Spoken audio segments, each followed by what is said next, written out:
Dad, I've gone blind. I need money for treatment, otherwise I'll be in darkness forever. His daughter sobbed into the phone, breaking her father's heart. He gave her everything he had, 50,000 in 4 months, for doctors, medicine, and hope.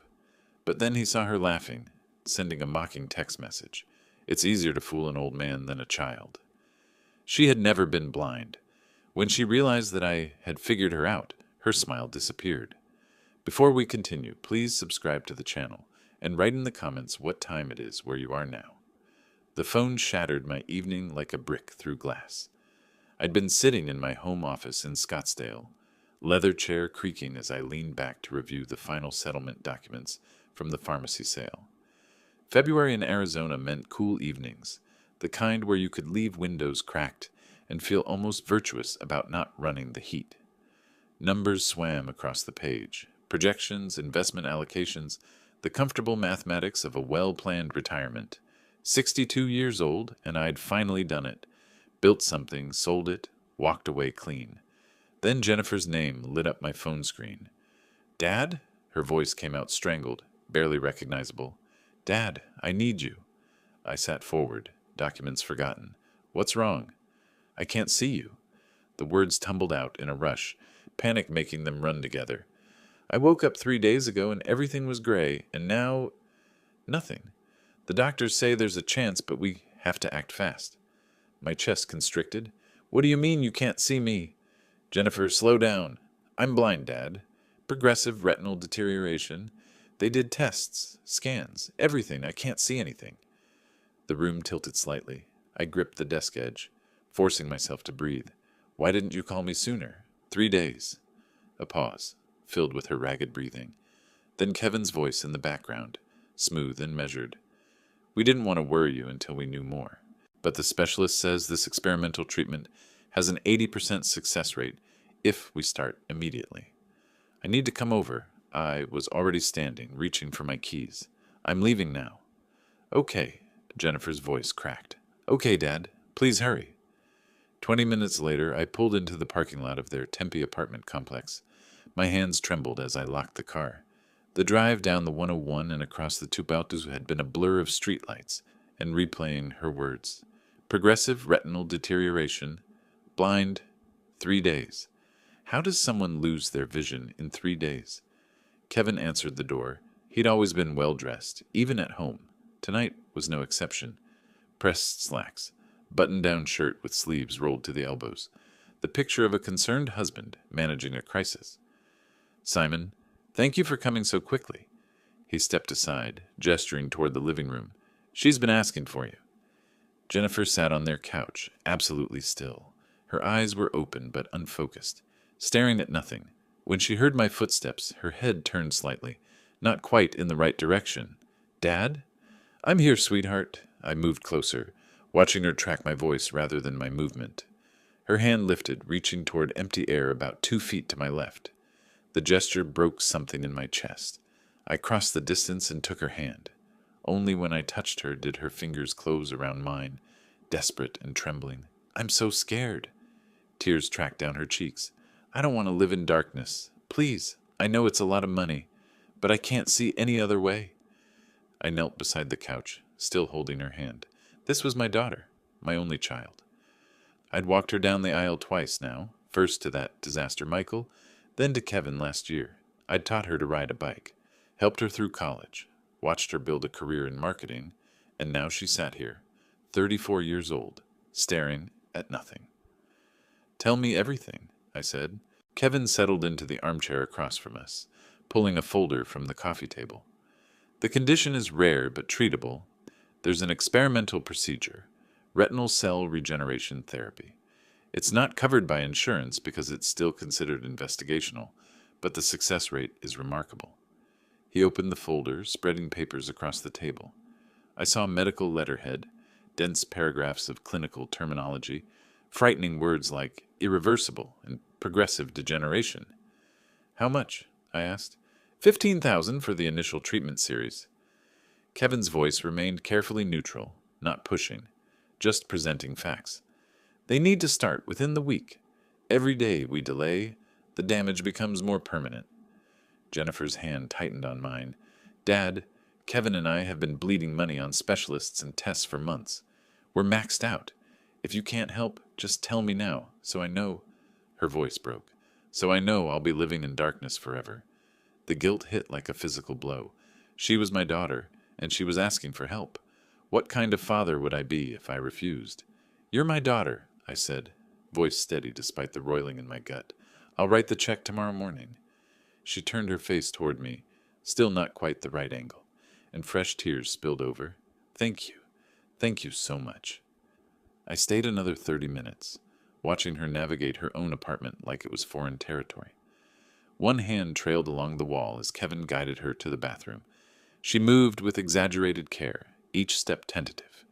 When she returned, he helped her back to the couch with practiced gentleness, his hand on her elbow, whispering reassurances I couldn't quite hear. The medical documents sat on the coffee table. I picked them up, scanning pages that might as well have been written in a foreign language. Phrases jumped out: bilateral vision loss, experimental intervention, time-sensitive treatment protocol.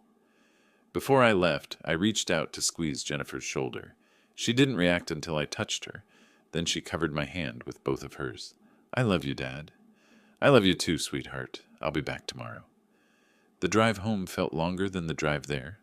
I merged onto the 202, then north on the 101, the Phoenix metro sprawl glittering around me. My mind was already calculating which accounts to draw from, how to minimize penalties, whether I should liquidate some of the more conservative investments. 15,000. It was a significant chunk, but I had it. The pharmacy sale had left me comfortable. Not wealthy, but comfortable. This would hurt, but it wouldn't break me.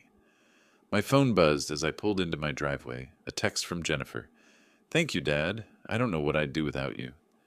I sat in the car for a moment, staring at those words. Then I pocketed the phone without responding. Too much to process. Too much to feel. Inside, I went straight to my office and pulled out the checkbook. Tomorrow, I'd write that check. Tomorrow, I'd help my daughter see again. The house settled around me, creaking in the cooling night. Through the window, I could see my neighbor's porch light, warm and ordinary. Everything felt surreal. Just hours ago, I'd been planning golf trips and wondering about that cruise to Alaska. Now I was financing experimental medical procedures. But that's what fathers do. We solve problems. We protect our children.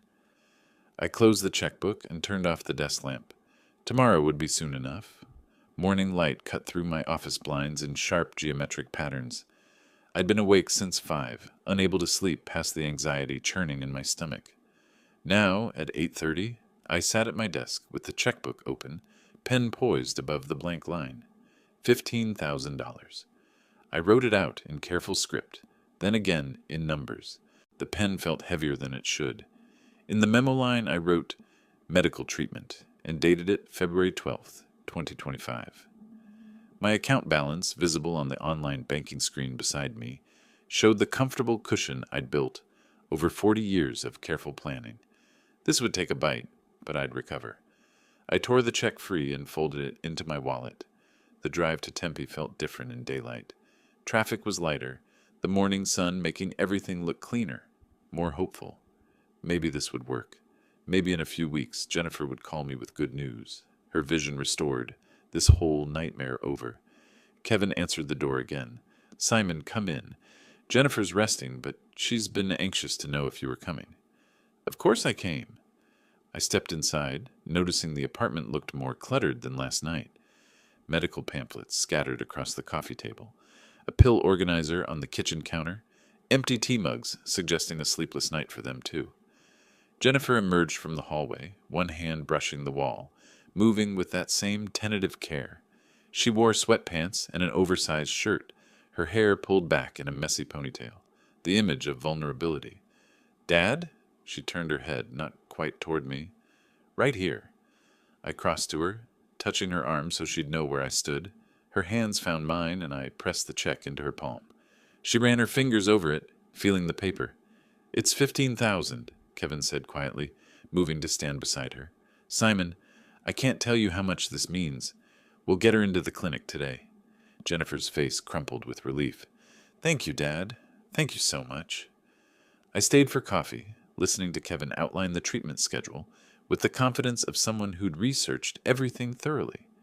Jennifer sat quietly, her hands wrapped around a mug, occasionally turning her face toward whoever was speaking. The performance was flawless. 3 days later, my phone rang during lunch. "Dad, I am so sorry to ask again."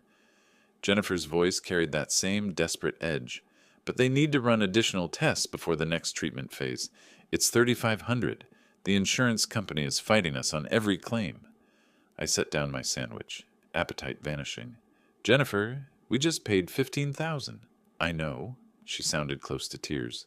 "But the doctor emphasized we can't delay. Each day matters with retinal conditions. This is standard protocol, apparently. They need to monitor my response to the initial treatment." Kevin's voice came through, authoritative and concerned. "Simon, I've been on the phone with the insurance company for hours. They're claiming it's all experimental and won't cover anything. We're doing everything we can." I rubbed my forehead, feeling the beginning of a headache. "Do you have any savings you can contribute? This is adding up quickly." "Dad, Kevin and I have been bleeding money on copays and specialists for months. We're maxed out." Her voice hardened with hurt. "If you can't help, just tell me now, so I know I'll be living in darkness forever." The guilt was instantaneous and crushing. No, I'll handle it. Your health is what matters. We'll figure out the money." I transferred it that afternoon, watching another chunk disappear from my account. The pattern established itself over the following weeks. Every few days my phone would ring. New urgency, new expense, always delivered with Jennifer's desperate voice and Kevin's supporting medical explanations. Specialized medication, $2,800. Consultant appointments with retinal surgeons, $4,200. Follow-up imaging, $1,900. Each request came with specific medical terminology that made refusal seem cruel, monstrous even. By mid-March, I'd made 2 trips to the bank in 1 week. The teller, a young woman named Maria, started recognizing me. "Everything all right, Mr. Griffin?" she asked as she processed another large transfer. "Family medical situation," I said, not meeting her eyes. I canceled the Sedona trip I'd planned with my old pharmacy colleagues. When Mark called to ask why, I kept it vague. "Jennifer needs me right now. We'll reschedule." Late nights found me at my kitchen table, calculator in front of me. Bank statements spread across the surface. The numbers told a story I didn't want to read. 25,000 in 4 weeks. My retirement cushion, built slowly over decades, was deflating with alarming speed. I started making small economies that felt absurd given the thousands flowing out to Tempe. Store-brand cereal instead of my usual. Skipping the coffee shop I'd visited every morning for 15 years. I told myself it was responsible. But really, it was just a way to feel some control over the hemorrhaging. Each time I wrote a check or authorized a transfer, the hesitation lasted a bit less. This was what fathers did. This was what love required. Jennifer needed me, and I would not fail her. The calls continued. Some days Kevin answered, updating me on Jennifer's progress, with medical details that sounded plausible. Other times Jennifer herself called, her voice a mixture of gratitude and new desperation. The formula worked. Thanked me for the last payment, mentioned slight improvement to give me hope, then introduced the next necessary expense. "Dad, I think I'm seeing shapes," she told me one evening in late March. "The doctor says the treatment is working. My vision is slightly less dark around the edges, but we need to continue the therapy. If we stop now, I could relapse." That word, improvement, hooked into my chest and wouldn't let go. The money wasn't wasted, it was working. We just needed to see it through. I visited their apartment 3 times during those weeks, each time delivering a check in person because it felt more real, more connected than electronic transfers. Each time, Jennifer performed her blindness with heartbreaking consistency. Slow movements, unfocused gaze, reaching for sounds rather than sights. Kevin was always there, the devoted caretaker, answering the door, helping Jennifer navigate, providing updates that sounded medical and legitimate. I never saw Jennifer outside the apartment. She was always there, always recovering, always needing just a bit more help. By late March, I'd reorganized my entire financial picture. I circled accounts I could liquidate without excessive penalties, mentally rescheduled retirement plans, Told myself consulting work was always an option if I needed to rebuild. The pharmacy world would take me back. I wasn't desperate yet, but I was getting there. One evening I sat at my kitchen table with the statements arranged in chronological order. 25,000 in 1 month. My phone lay beside the papers, silent for once. I considered calling my financial advisor, Tom, but what would I say? I'm depleting my retirement savings for my daughter's medical emergency. That sounded exactly like what a good father should do. Tom would probably approve. I gathered the statements and tucked them into a drawer, out of sight. The numbers were depressing, but Jennifer's vision was improving. That was worth any amount of money. The phone rang. Jennifer's name on the screen.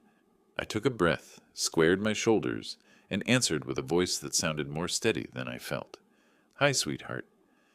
The number on my computer screen hadn't changed in the 5 minutes I'd been staring at it. $50,000. Early May sunshine cut through my office window, making the dust motes dance. I'd always kept this room neat. Pharmacy owners develop an obsession with order, but lately I'd let things slide. Papers stacked unevenly. Coffee rings on the desk. The calendar still showed March. 3 months. I'd drained every liquid account I had. The settlement from the pharmacy sale, gone. My emergency fund, evaporated. The vacation money, the new car fund, the comfortable cushion I'd built over 40 years, all transferred to Jennifer's medical crisis. My phone rang.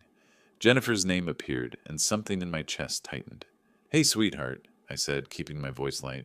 Dad, I hate asking again. She sounded tired, apologetic. But the therapist recommended some adaptive home technology, special equipment for vision-impaired people, and there's a specialist in Denver who's had success with cases like mine. Kevin found him through a support group. How much? The question came automatically now. $4,500. I know it's a lot. I'll figure it out. I was already calculating which credit card had available balance. After we hung up, I sat there, looking at my empty accounts. I'd been eating cereal for dinner, canceled my streaming services, started buying the cheapest everything. Meanwhile, I was wiring thousands to my daughter. Something shifted in my mind, not a decision exactly, more like an impulse. I'd bring them groceries, a gesture of support beyond just money. Show them I was thinking about more than just writing checks. 20 minutes later, I loaded bags into my car. Good stuff, the brands I couldn't justify buying for myself anymore. The drive to Tempe was familiar by now. Spring warmth made the desert landscape shimmer, new construction sprouting along the 101 like weeds after rain. I parked in the visitor lot, gathering the bags from my trunk. Their apartment was on the second floor, and I knew the walk well. Bread, milk, fresh vegetables, some decent coffee, small comforts. I'd crossed half the parking lot when I glanced up at the building. The kitchen window was open. Second floor, 3 units from the left. I knew that window. Jennifer stood at the counter, phone in hand. She was laughing at something on the screen, her head thrown back slightly. Then she set the phone down and reached for a coffee mug. Smooth, confident, no hesitation at all. The grocery bags suddenly weighed twice as much. I stood frozen, watching her move through the kitchen with complete ease. She opened a cabinet, pulled out a bowl, checked her phone again. Normal, casual. Someone with perfect vision going about their morning. My breath caught, the bags pressed into my palms, handles cutting into skin. I'd seen Jennifer perform blindness dozens of times now. The tentative steps, the searching hands, the unfocused gaze. And here she was, reading her phone screen, navigating her kitchen like anyone would. 30 seconds passed, maybe more. My mind raced through 3 months of panic and sacrifice, trying to find an explanation that made sense. Maybe she was having a good day. Maybe the treatment really had worked and she hadn't told me yet, wanting to surprise me. But she'd asked for more money this morning, for adaptive equipment, for vision-impaired technology. I forced my feet to move, up the exterior stairs, each step deliberate. My expression smoothed into something neutral. The pharmacist's face, calm, professional, revealing nothing. I knocked. Movement inside, footsteps. The door opened. "Simon!" Kevin looked genuinely surprised. "We weren't expecting you. Come in, come in." "Brought some groceries." My voice came out, even controlled. "Thought I'd save you both the trouble of shopping." Jennifer was on the couch, positioned as if she'd been sitting there all along. When she heard my voice, her face turned toward me, not quite at the right angle. Her hand extended, patting the air, searching for the coffee table edge. "Dad, is that you? You didn't have to do that. Kevin helped me up so I can thank him properly." I watched her perform. The careful movements, the manufactured helplessness. Everything I'd seen through that window had been real, and everything I was watching now was theater. "Don't get up." I carried the bags to the kitchen, setting them on the counter beside where she'd been standing minutes ago. "I'll just put these away. How are you feeling today?" "Better, I think." She remained on the couch, her performance flawless. "The new medication is helping. I can sense light and shadow now, which the doctors say is progress." Progress. While this morning she'd been reading text messages. Kevin moved around me, helping to unpack groceries with the proprietary ease of someone comfortable in his space. He looked relaxed, content, not like a man managing a medical crisis, like a man who had everything under control. I stayed 15 minutes, made small talk, asked about upcoming appointments. Jennifer maintained her act perfectly, the right amount of hope mixed with residual fear, gratitude blended with determination. She'd refined it over 3 months. When I left, Kevin walked me to the door. "Thanks for being so supportive, Simon. It means everything to Jennifer, to both of us." "She's my daughter," I said. I walked down those exterior stairs with my hands empty, no grocery bags to carry now. At my car, I sat in the driver's seat, engine off, staring up at that kitchen window. Empty now, just an open rectangle with curtains moving in the breeze. My phone buzzed, a text from Jennifer. "Thanks for the groceries, Dad. You're the best." I read it twice, 3 times. The best. I set the phone on the passenger seat and started the engine. My hands were completely steady on the steering wheel. But my mind was moving fast, clicking through facts like inventory counts, organizing information the way I'd organized prescriptions for 40 years. Systematic, methodical, thorough. The drive home passed in a blur of calculations. Darkness filled my living room. I sat in my recliner, lights off, watching shadows shift across the ceiling as cars passed outside. The untouched dinner plate sat on the side table, pasta congealing. I kept seeing that window, Jennifer's casual movements, her laughter, the way she'd picked up that coffee mug without a single tremor of uncertainty. Then her performance on the couch, the searching hands, the unfocused eyes. 3 months, $50,000. Every scared phone call replayed in my memory, and now they all sounded different, calculated, scripted, unless I'd been wrong. Maybe the light had played tricks. Maybe I'd seen what I expected to see, not what was real. Dawn crept through the windows, gray and gradual. I hadn't slept, hadn't moved except to shift position when my back protested. By 7, I'd made my decision. I needed certainty. At 7:30, I was parked 3 spaces down from Kevin's sedan, in their apartment complex. My coffee cooled in the cup holder while I watched their door. Early morning traffic hummed on the nearby street. A neighbor left for work. Someone walked a dog. Their door opened at 9:15. Jennifer stepped out first, wearing jeans and a fitted jacket. She walked down the exterior stairs with perfect confidence, pulled out her phone, started scrolling while Kevin locked the door behind them. She laughed at something on the screen, showed it to Kevin. He grinned, touched her shoulder. 2 people starting their day. Nothing unusual, except one of them was supposedly blind. They got in Kevin's car. I waited until they'd pulled out, then followed. Morning traffic was moderate. Enough cars to provide cover, not so many that I'd lose them. They headed north on Scottsdale Road. I stayed 3 cars back, my pharmacy training kicking in. Observe, document, remain objective. Fashion Square Mall. They parked on the 2nd level of the garage. I found a spot several rows away and followed on foot. Inside, the mall was just opening. Stores raising metal gates, displays being arranged. Jennifer and Kevin walked like any couple shopping together. She pointed at a store window. He nodded. They went inside. I kept my distance, using crowds and display racks for cover. In a designer boutique, I positioned myself behind a mannequin display.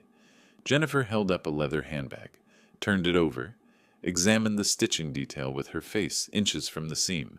She checked the price tag, compared it with another bag, discussed something with Kevin, their voices too low to hear, but their body language relaxed. engaged. She was reading, examining, seeing everything perfectly.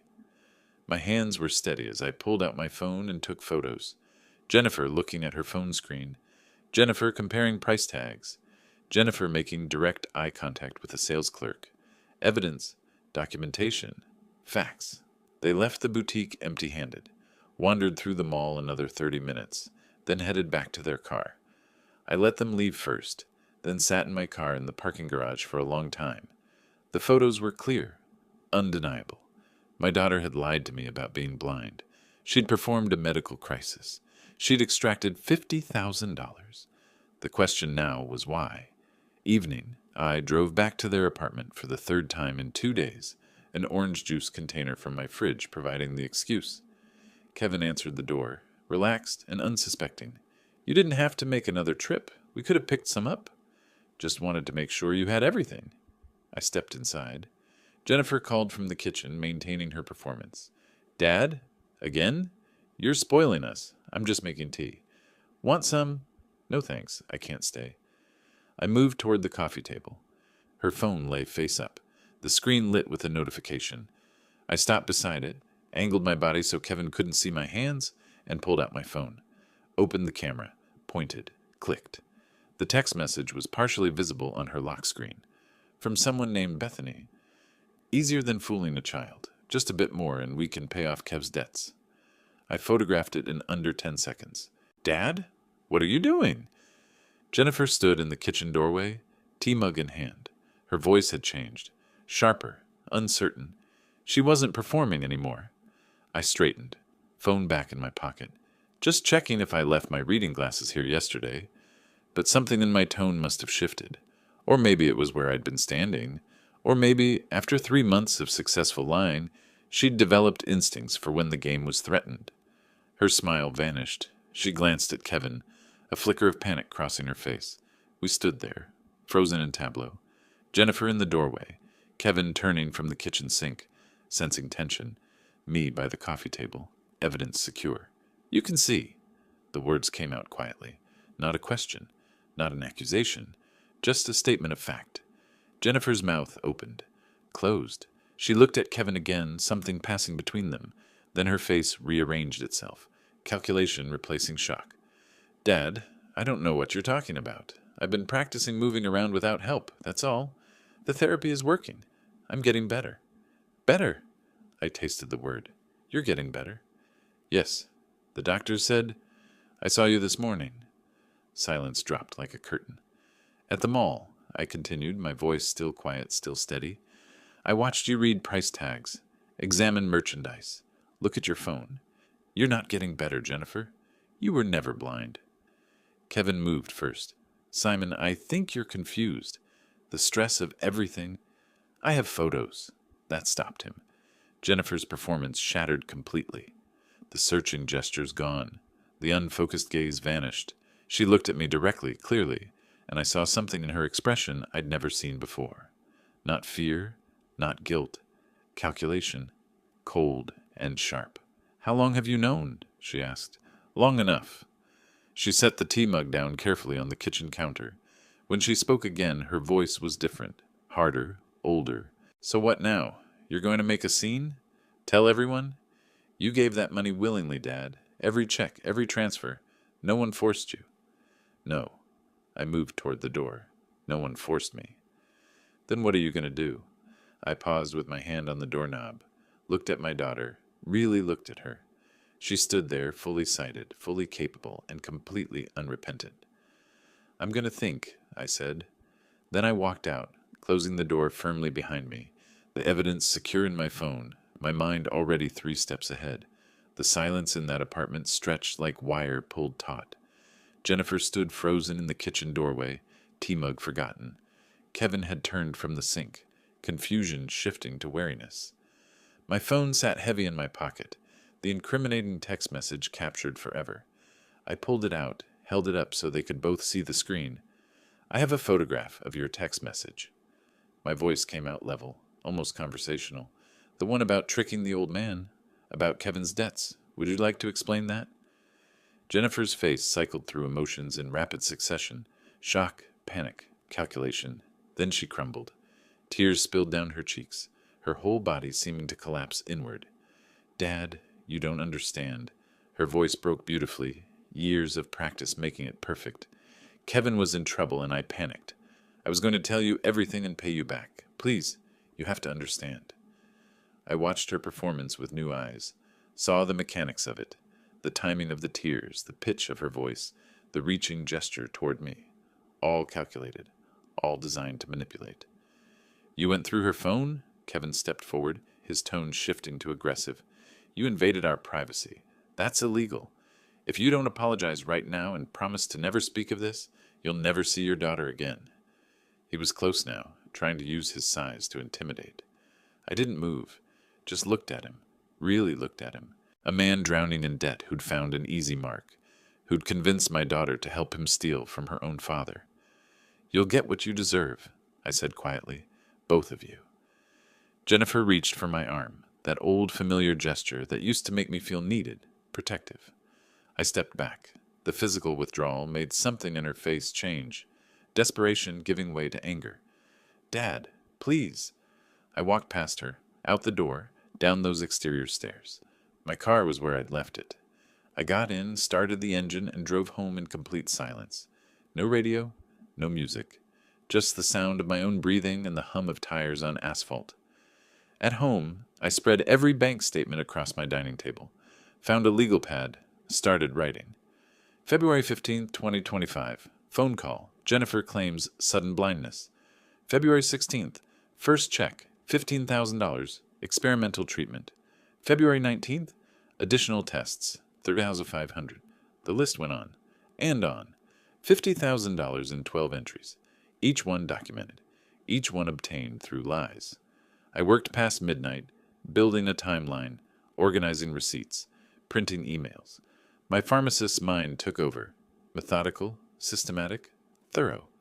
This was just another inventory problem, just another audit, except it was my daughter who'd stolen from me. 2 days later, I sat across a desk from Robert Hayes in a downtown Phoenix office tower.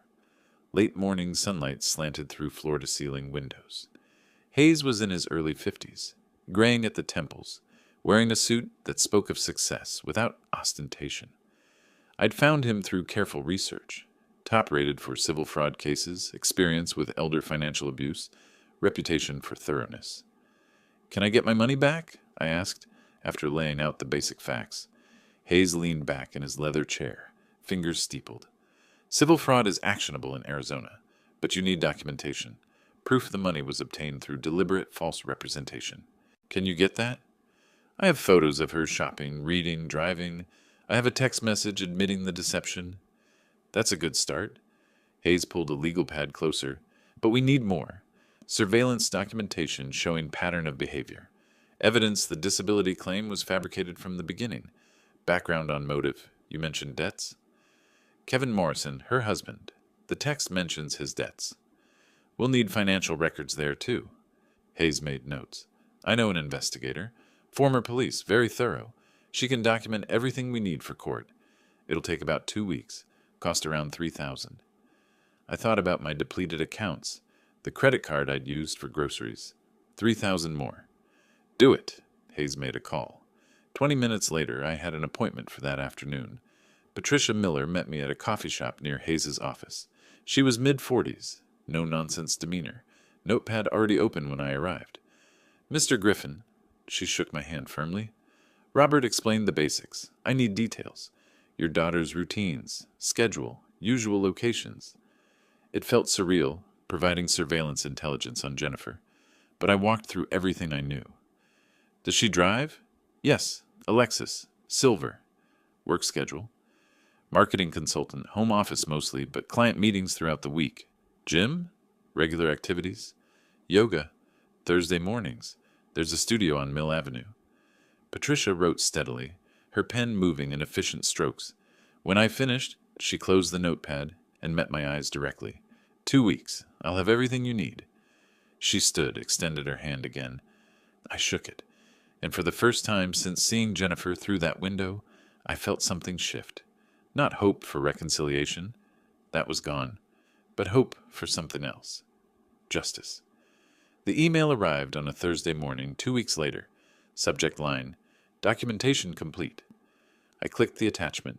47 photographs, 3 video files, a credit report, real estate commission complaints, a detailed surveillance log. I opened the first photo. Jennifer behind the wheel of her Lexus, sunglasses on, head turned to check her blind spot. The casual confidence of someone with perfect vision. Next photo, Jennifer at a fitness center, following the instructor's visual demonstrations in a yoga class. Another, Jennifer at an outdoor cafe, examining a menu, laughing at something her friend said. Each image was time-stamped, GPS tagged, professional, irrefutable. Patricia's report was clinical. Subject exhibited normal vision in all surveillance situations. She drives daily, uses smartphone without assistive technology, participates in activities requiring visual acuity. No evidence of visual impairment observed. I clicked on Kevin's credit report. $78,000 across multiple credit cards and a personal loan. The motive quantified. Then the real estate commission complaints. A 2023 ethics violation. Kevin had failed to disclose foundation issues on a property sale. The client discovered it during the final walkthrough. Kevin's defense, he didn't think it was significant. A pattern of deception, not just with me. A character trait. I printed everything, added it to my case file. The folder had grown thick over 2 weeks. That afternoon, I drove to the Desert Valley Senior Center. Hayes had mentioned they offered free legal consultations on Thursdays. I arrived early, parked in the community lot, walked through glass doors into a building that smelled like coffee and old books. A sign in the lobby. Family Financial Abuse Support Group. 2 p.m., room 3B. I stood there reading it. The meeting was in 10 minutes. The legal consultations didn't start until 3. Something pulled me down the hallway. Room 3B held a circle of chairs, maybe 10 people already seated. An older woman at the front noticed me hovering in the doorway. "Come in, please. We're just starting." Her smile was warm, unforced. "I'm Betty Walsh." I took a seat in the back. People shared stories. A man in his 70s whose grandson had forged his name on checks, 12,000 before he noticed. A woman whose daughter-in-law had emptied a joint account. Another whose caregiver had used his credit card for online shopping. Betty listened to each one with complete attention, offering no platitudes, just presence. "Financial abuse from family cuts deeper than money," she said during a pause. "It's trust destroyed. It's wondering if you meant anything beyond your bank account." The words hit like they were meant for me specifically. After the session, as people filtered out, Betty approached. She moved with the efficiency of someone comfortable in her own body, her gray hair cut short and practical. "You didn't share," she said, not accusatory, just observant. "First time here. Coffee?" She gestured toward the small cafe down the hall. Sometimes it's easier to talk one-on-one. I found myself nodding. We settled at a corner table, 2 paper cups between us. Betty waited, not pushing, just available. "My daughter pretended to be blind," I heard myself say. 3 months, $50,000. I kept writing checks because I thought I was saving her from darkness. Betty's expression didn't change. No shock, no judgment, just understanding. "My son told me his business was failing, needed emergency capital." Her voice was matter-of-fact. "I gave him everything I had liquid, 30,000.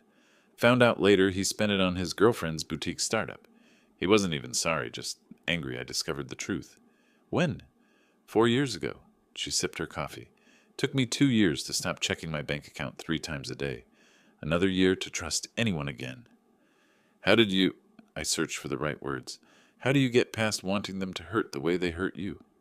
"You don't get past it. You get through it. There's a difference." Betty set her cup down carefully. "Justice matters, but it can't be the only thing. Otherwise, they've stolen more than your money. They've stolen who you are."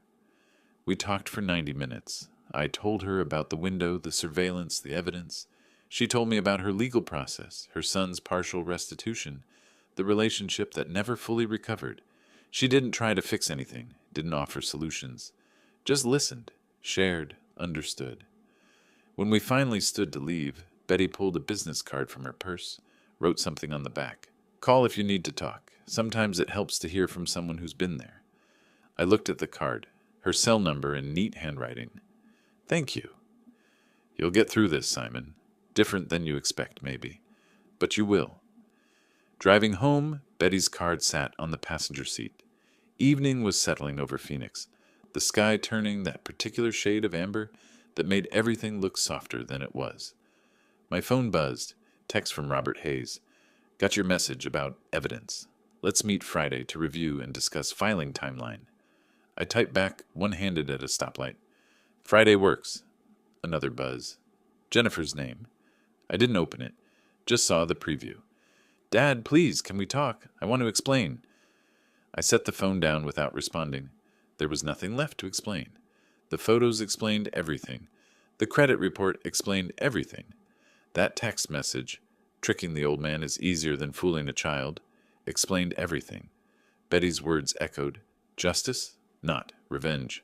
But as the light turned green and I drove forward, I thought about those $50,000, those 12 weeks of fear and sacrifice, those performances Jennifer had perfected. Justice sounded right. The question was what justice looked like.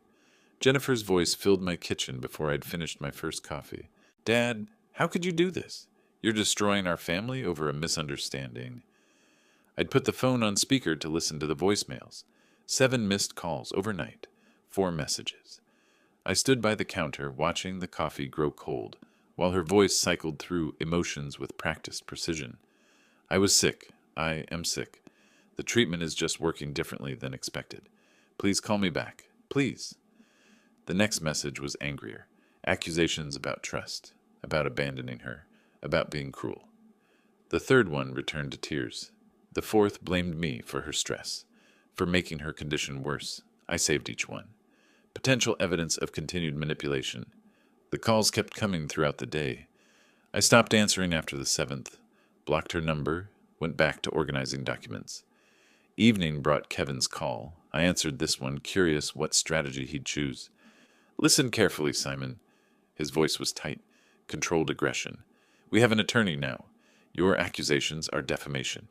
You invaded Jennifer's privacy, harassed us, and caused severe emotional distress. Unless you drop this immediately, we're filing our own lawsuit." I let the silence stretch. Then, "File whatever you want, Kevin." I hung up, blocked his number too. The quiet that followed felt like relief. 3 days later, I sat across from Robert Hayes in his conference room. The civil complaint sat between us, 47 pages of methodical documentation. Hayes walked me through each section. Statement of facts, legal basis for fraud claim, damages sought. "Their threats are empty," Hayes said, not looking up from the document. "Emotional distress requires proof of extreme conduct. Exposing fraud doesn't qualify. The evidence is overwhelming. We're filing for actual fraud, which is a tort in Arizona." Patricia's investigation had been thorough. The evidence package was organized into labeled exhibits. Exhibit A, surveillance photographs. Exhibit B, text message screenshot. Exhibit C, video clips. Exhibit D, Kevin's financial records. Exhibit E, the medical records investigation. That last one was devastating.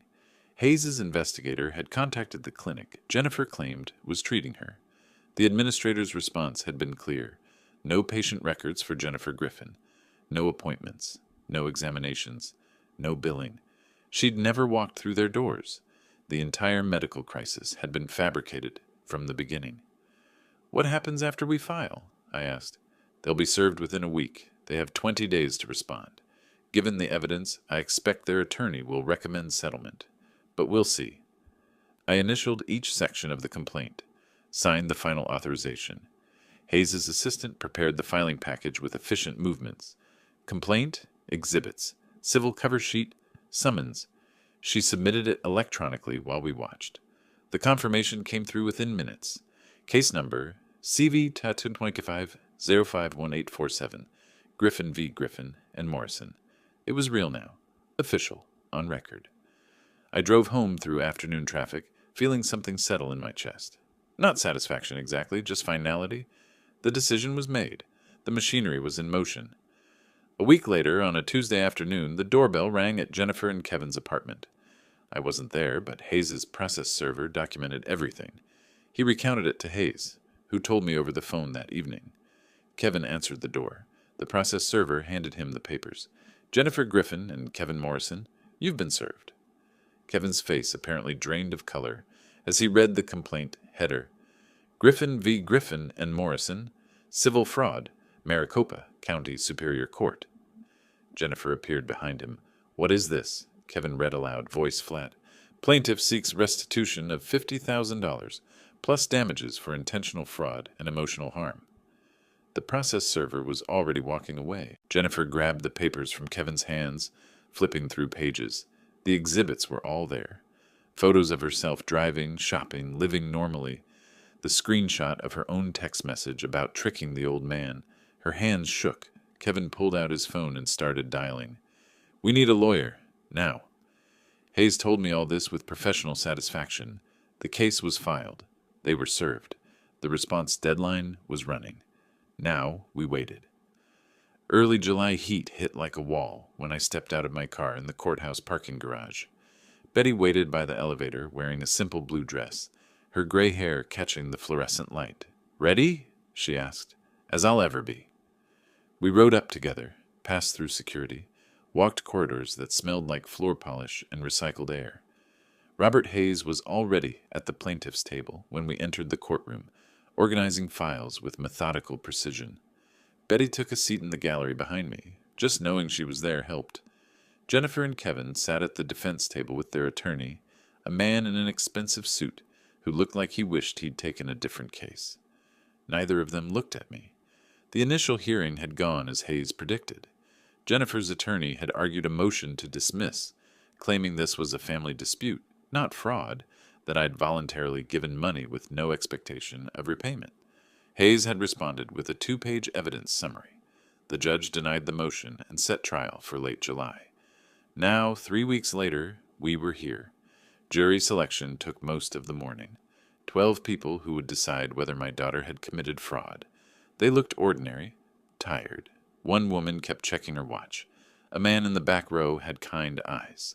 Opening statements began after lunch. Jennifer's attorney went first. This is a family dispute, not fraud. Simon Griffin voluntarily provided financial support to his daughter. No written agreement existed. No promise of repayment was made. This is a father who regrets his generosity and now wants it back. Then Hayes stood. His voice was calm, measured, devastating. The evidence will show deliberate, calculated fraud. Jennifer Griffin fabricated a medical emergency. She and Kevin Morrison systematically extracted $50,000 through lies. This isn't family support. It's theft by deception. The text message appeared on the courtroom screen, projected large enough for everyone to see. Tricking the old man is easier than fooling a child. Just a bit more and we can pay off Kev's debts. Several jurors visibly reacted. The woman who'd been checking her watch stopped moving. The man with kind eyes frowned. Patricia Miller testified first. Professional, thorough, unshakable on cross-examination. She documented Jennifer's normal activities over 2 weeks. The photos told their own story. A neighbor testified next. He'd seen Jennifer driving regularly, getting her mail, walking to her car. She'd seemed completely normal. A store employee from Fashion Square remembered her examining merchandise closely, comparing price tags, making eye contact during conversation. No indication of vision problems whatsoever. Then came the medical administrator. Hayes asked the crucial question, "Have you reviewed your clinic's records for Jennifer Griffin?" "Yes, I have. Thoroughly." "And what did you find?" "Nothing. Jennifer Griffin has never been a patient at our clinic. No appointments, no examinations, no treatments, no billing records. She's never walked through our doors." The courtroom went very quiet. I felt Betty's hand find mine during that testimony. Her fingers were warm, steady. I held on. During the afternoon recess, we walked to a coffee shop 2 blocks from the courthouse. The July heat made everything shimmer, but inside was cool and dim. "How are you holding up?" Betty asked. "This can't be easy, hearing it all laid out in court." "It's strange." I stirred sugar into coffee I wouldn't drink. Every piece of evidence validates what I know, but hearing it officially, in front of strangers, it makes it final somehow. She really did this. "She did." Betty's voice was gentle but firm. "And you're doing the right thing, not the easy thing. the right thing. We talked about other things too. Her library work, my pharmacy days, small memories that felt important somehow. The case took up less space in the conversation than I expected. Walking back to the courthouse, I realized I'd laughed twice. Actually laughed. It felt strange and necessary at the same time. The next morning, before testimony resumed, Hayes pulled me aside in the courthouse hallway. Kevin's attorney approached me yesterday evening. Their clients want to discuss settlement. They'll return $20,000 to make this go away. I didn't need to think about it. No. They're offering real money, Simon. More than many fraud victims recover. I want the verdict. I want it in the public record. 50,000 plus damages or nothing. Hayes nodded, something like approval in his expression. I'll tell them. The trial continued. More witnesses, more exhibits. Jennifer's attorney tried to paint me as controlling, vindictive, unable to accept her marriage to Kevin, but the evidence was too strong. The lies were too documented, the text message too explicit. On the final day of testimony, just before closing arguments were scheduled, court recessed until morning. Betty and I walked out together into the late July furnace. The courthouse steps radiated stored heat. How do you feel about the settlement offer? She asked. I stopped, looked back at the building, concrete and glass reflecting harsh sunlight. I keep thinking about that text message. Tricking the old man is easier than fooling a child. If I take the 20,000 and walk away, it's like agreeing with her. Like I was easy to fool and that's the end of it. Betty nodded, understanding without words. But if the jury says it's fraud, if it's in the record, then it's not about you being foolish. It's about her being wrong. Exactly. We continued down the steps. My phone buzzed. Hayes, tomorrow is closing arguments. After that, it's in the jury's hands. I showed Betty the message. She took my hand, not the brief comfort of the courtroom, but deliberate, chosen. Whatever happens, you did the right thing. You stood up. We walked toward the parking garage together. The heat pressed down, but Betty's hand in mine felt like something solid to hold on to. For the first time in months, I felt something like peace beginning to form. All rise. The jury has reached a verdict. The courtroom stirred, bodies shifting, fabric rustling, the sound of breath held collectively. I stood beside Robert Hayes at the plaintiff's table. Behind me, I felt Betty's presence like an anchor. Across the aisle, Jennifer and Kevin rose stiffly, their faces pale. The jury filed in. 12 people who'd spent 2 days deliberating. The woman who'd checked her watch during jury selection looked straight ahead. The man with kind eyes glanced at me briefly, then away. The 4 persons stood, a woman in her 50s, wearing a blue cardigan. She held a single sheet of paper. The judge nodded. Please read the verdict. We find for the plaintiff, Simon Griffin, on the claim of intentional fraud. Her voice was clear, matter of fact. We award damages in the amount of $50,000 in restitution, $15,000 in compensatory damages for emotional harm. My shoulders dropped. I hadn't realized how tightly I'd been holding them. Jennifer covered her face with both hands. Kevin stared straight ahead, jaw clenched so tight I could see the muscle jumping. The judge reviewed the verdict form, then looked up. The court accepts the jury's findings. The defendants are ordered to pay plaintiff $65,000, plus court costs of $8,500 on an installment schedule of approximately $3,000, monthly for 24 months. She paused, adjusting her glasses. Additionally, defendants shall provide a written public apology to be filed with this court within 30 days and complete an ethics counseling program within 6 months. This order is entered as of today's date. The gavel came down. Final. Binding. Complete. Outside, news cameras waited on the courthouse steps. Hayes made a brief statement, justice served, elder financial abuse taken seriously, while I stood silent beside him. Then he guided me past reporters shouting questions I didn't hear. Betty met us at the bottom of the steps. She didn't say anything, just took my arm and walked with me to the parking garage. That evening, she came to my house with takeout. We sat on the back patio as the August heat finally broke. She'd brought Chinese food neither of us ate much of. You did it, she said finally. You held them accountable. I stared at the horizon where the sun was setting in bands of orange and purple. I won the case, but I lost my daughter. That's not victory. It's just necessary. Sometimes necessary is all we get. Her voice was gentle, understanding, but it's enough to build on. The news coverage started within days. Local TV station ran a segment. Daughter convicted of defrauding elderly father in fake blindness scheme. The story spread. Phoenix newspaper, online outlets, social media threads. Elder financial abuse case. That's what they called it. 2 weeks after the verdict, Kevin received official notice from the Arizona Real Estate Board. License suspension hearing scheduled. His previous ethics complaints were being reviewed in light of the fraud judgment. Jennifer called my number, forgetting it was blocked. Left a voicemail I listened to once, her voice breaking, asking how this had happened, how her whole life was falling apart. I deleted it. 3 weeks later, the Real Estate Board issued its decision. 1-year license suspension. Pattern of deceptive practices and ethical violations. Kevin couldn't work, couldn't earn commissions. The judgment payments would come from Jennifer's salary alone now. I heard through haze that Jennifer's employer had called her into HR.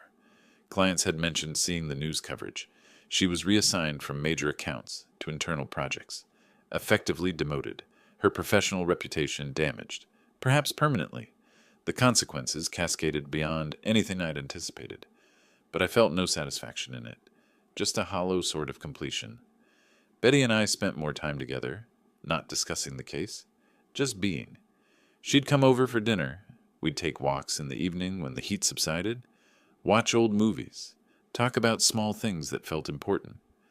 One evening, maybe a week after the license suspension news, we went to dinner at a quiet restaurant in Old Town Scottsdale. Candlelight, white tablecloths, the kind of place I hadn't been to in years. Halfway through the meal, I reached across the table and took her hand. "Is this okay?" I asked. She smiled. "More than okay." It was our first explicitly romantic date, acknowledged as such. After months of friendship and support, we were choosing something more. I wasn't sure I'd ever feel normal again, I said, like I could trust my own judgment about people. You can trust it.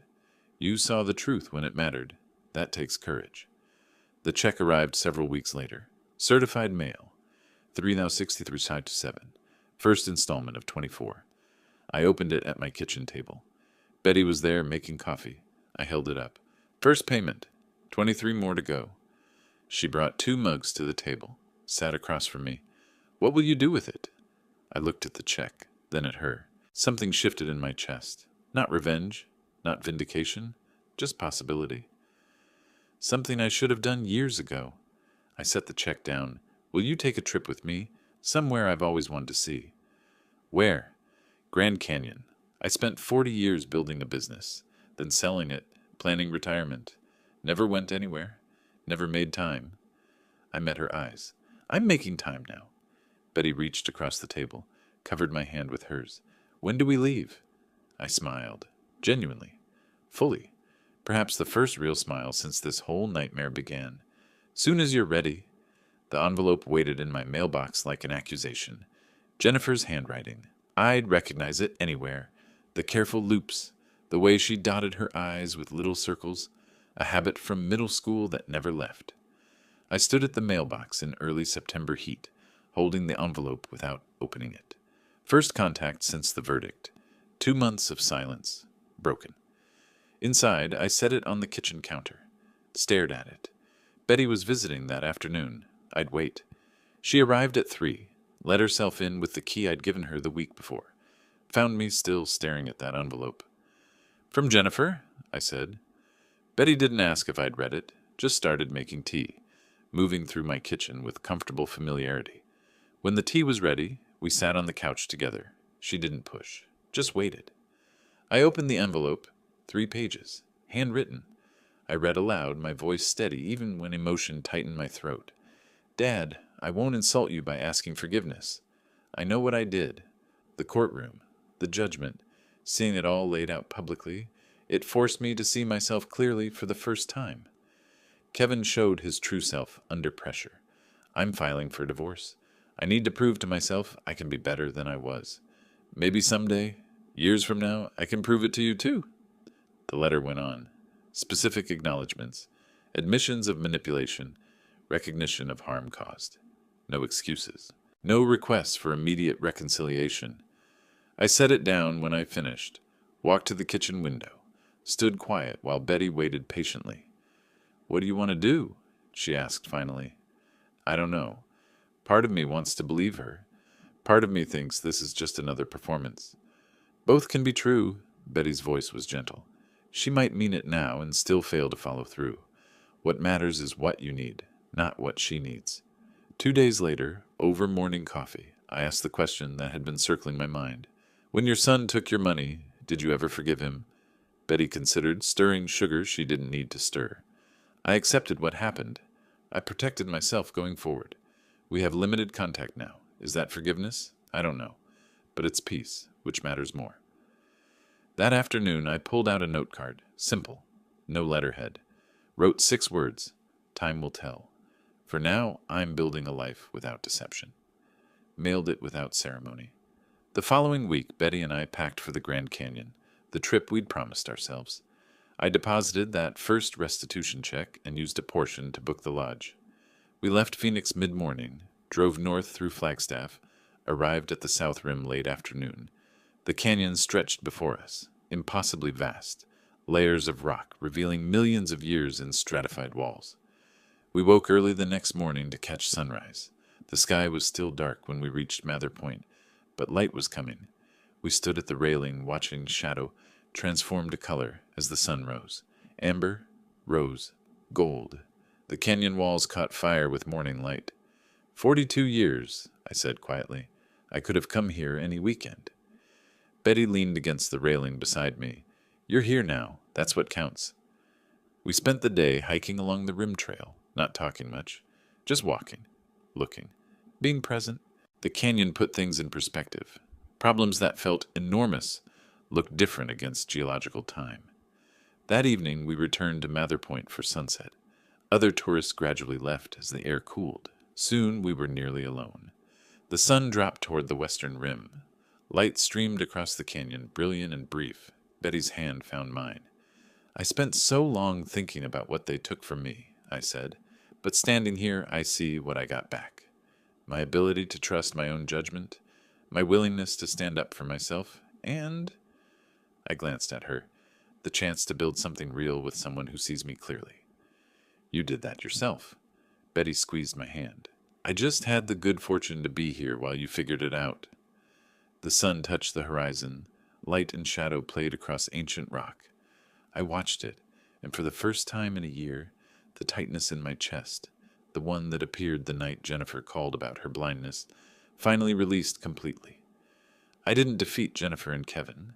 I defeated the fear that I'd always be easy to fool, always be just the old man with an open wallet. The light faded. Stars began appearing in the darkening sky above the canyon. We turned from the railing and walked back toward the lodge together. And I knew, truly knew, I wasn't walking away from anything. I was walking toward everything that matters. If you like this story, please like this video, subscribe to the channel, and share your impressions of this story in the comments. To listen to the next story, click on the box on the left. Thank you for watching.